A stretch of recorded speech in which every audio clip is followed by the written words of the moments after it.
प्रणतोऽस्म्यहं Sadgurum Pranatosmyaham. So we'll start with the Yogena Chittasya. Yogena Chittasya Padena Vacham. Yogena Chittasya Padena Vacha Malam Sharirasya Vaidhyakena. Malam Sharirasya Vaidhyakena Upakarotam Pravaram Muninam. Yogarotam Ramunam Patanjalim Pranjaliranatosmi. Patanjalim Pranjaliranatosmi Patanjalim Pranjaliranatosmi. Patanjalim Pranjaliranatosmi. Now I'm sure by now you can see it. Trina Virtera Kshinavrityarapijataseva Trina Virtera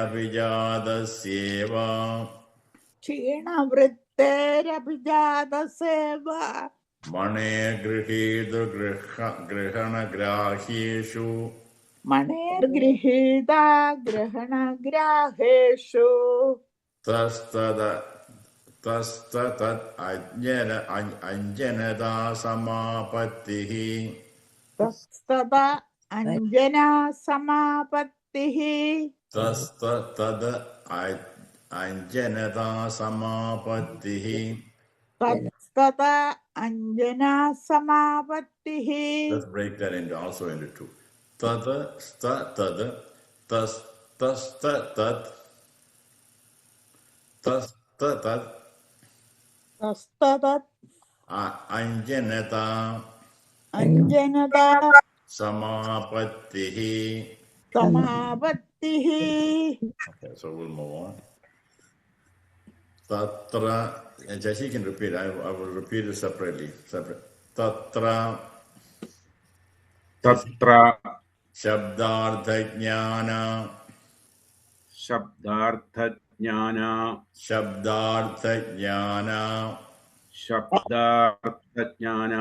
Vigalpaihi Sankirna Savitarka Samapattihi.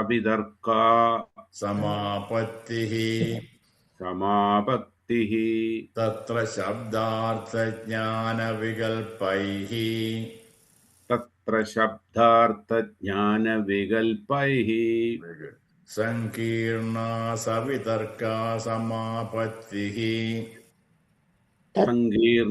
Savitarka Samapattihi. Samapattihi.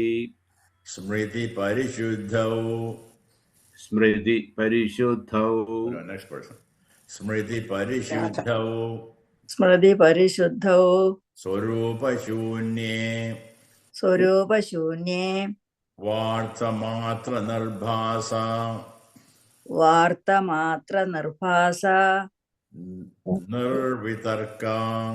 Nirvitarka Smriti Parishuddhau Swarupa Shunye Vartamatra Narbhasa Nirvitarka. Smriti Parishuddhau Swarupa Shunye Vartamatra Narbhasa Nirvitarka. Smriti Parishuddhau Swarupa Shunya Vartamatra Narbhasa Nirvitarka. Smriti Parishuddhau Swarupa Shunye Vartamatra Narbhasa Nirvitarka. Etayaiva Savichara Nirvichara cha. Etayaiva Savichara Nirvichara cha. Etayaiva Savichara Nirvichara cha. Etayaiva Savichara Nirvichara cha. सूक्ष्मविषया व्याख्याता सूक्ष्मविषया व्याख्याता सूक्ष्मविषया व्याख्याता सूक्ष्मविषया व्याख्याता एतयैव सविचारा निर्विचारा च सूक्ष्मविषया व्याख्याता एतयैव सविचारा निर्विचारा च सूक्ष्मविषया व्याख्याता सूक्ष्मविषयत्वं चालिङ्गपर्यवसानम् सूक्ष्मविषयत्वं चालिङ्गपर्यवसानम् सूक्ष्मविषयत्वं चालिङ्गपर्यवसानम् सूक्ष्मविषयत्वं चालिङ्गपर्यवसानम् ता एव सबीजः समाधिः एव सबीजः समाधिः ता एव सबीजः समाधिः ता एव सबीजः समाधिः ता एव सबीजः समाधिः ता एव सबीजः समाधिः निर्विचारवैशारद्येध्यात्मप्रसादः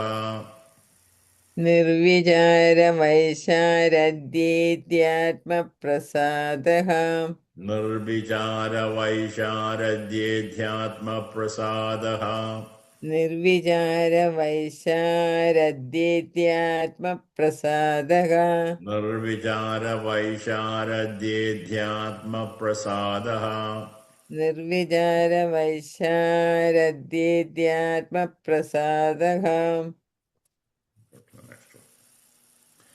ऋदम्भरा तत्र प्रज्ञा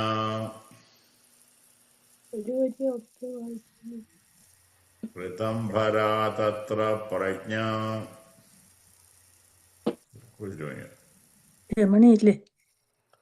ऋदम्भरा तत्र प्रज्ञा ऋदम्भरा तत्र प्रज्ञा ऋदम्भरा तत्र प्रज्ञा ऋदम्भरा तत्र प्रज्ञा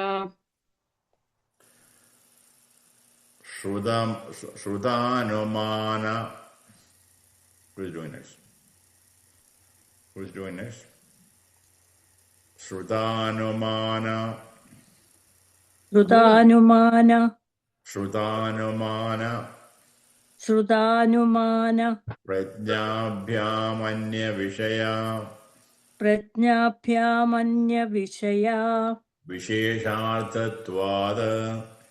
വിശേഷാർത്ഥത്വാത് Shrutanumana prajnabhyamanya Vishaya Vishesharthatvada. ശ്രുതാനുമാന പ്രജ്ഞാഭ്യാമന്യ വിഷയാ വിശേഷാർത്ഥത്വാത് Shrutanumana prajnabhyamanya Vishaya Vishesharthatvada. ശ്രുതാനുമാന പ്രജ്ഞാഭ്യാമന്യ വിഷയാ വിശേഷാർത്ഥത്വാത്. So next one. Tajja samskaronya samskara pratibandhi. തജ്ജ സംസ്കാരോന്യ സംസ്കാര പ്രതിബന്ധി Very nice. Tajja samskaronya samskara pratibandhi. തജ്ജ സംസ്കാരോന്യ സംസ്കാര പ്രതിബന്ധി Tajja samskaronya samskara pratibandhi. തജ്ജ സംസ്കാരോന്യ സംസ്കാര പ്രതിബന്ധി. Maybe one of which you can start. Yeah, everybody has done this. One of which you can start again. Tasyapi nirodhe sarva nirodha narbija samadhi. തസ്യാപി നിരോധേ സർവനിരോധാത്മബീജ സമാധിഃ. Tasyapi nirodhe. തസ്യാപി നിരോധേ Tasyapi nirodhe. തസ്യാപി നിരോധേ Sarva nirodhan narbija. सर्वनिरोधान् निर्बीजः सर्वनिरोधान् निर्बीजः सर्वनिरोधान् निर्बीजः समाधिः समाधिः तस्यापि निरोधे सर्वनिरोधान् निर्बीजः समाधिः तस्यापि निरोधे सर्वनिरोधान् निर्बीजसमाधिः. So actually, this part of Samadhipada is not easy to chant. And nonetheless, to understand this part of the Samadhipada is not easy to understand. So we have to study sutra by sutra using Vyasa's commentary. Otherwise, we will not understand. But this is giving you the path. You can see the ladder. This is the path. What we do in our, how do we get to, according to the Yoga Sutra, how do we get to nirvana or nirbija samadhi? Nirbija samadhi is where absolutely nothing gets attached to the Atma. Atma becomes so clean, like a chandana, where the sandalwood gets dirty when it's outside, and it doesn't smell anymore. That is how our Jivatma is. Jivatma has attachment, lots of attachments. Our mind has lots of reflections. So mind is always, since mind is always attached to the Atma, we don't see the Atma clearly.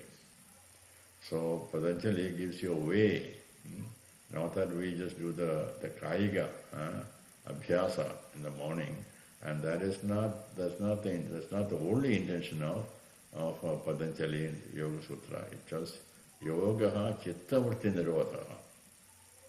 So the whole practice is for Chittavritti Nirodha. And you can see how many ladders one has to climb before you get Nirbija Samadhi. Now, having said that, these are all within us. So, the climbing the ladder, it's a whole ladder. Probably one can climb in a day or in a second, in a minute. For some of us, it will take for a long time to practice. It's a practice. Now, the practice means what? Practice means that how serious the sincere devotee is. Patanjali says at the beginning. It all depends on the seriousness of what we want. Then you can achieve. It's not about just reading it, reciting it, chanting it. I know we're all attached to that, but that is not the end of it.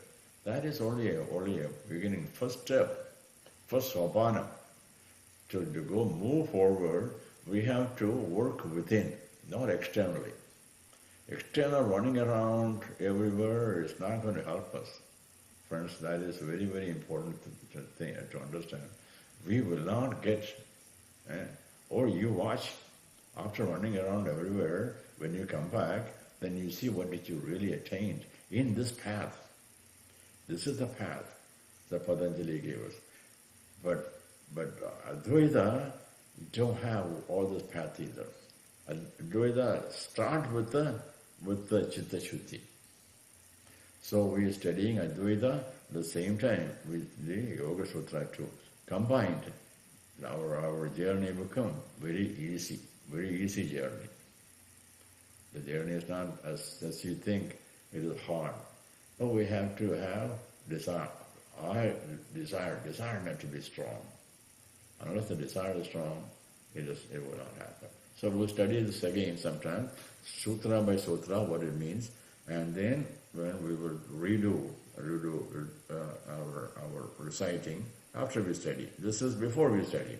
Yeah, we make mistake before we study, but after study we should not make a mistake. So we'll study sutra by sutra. No issue about making a mistake. That happens. Okay. So I will stop sharing and stop recording.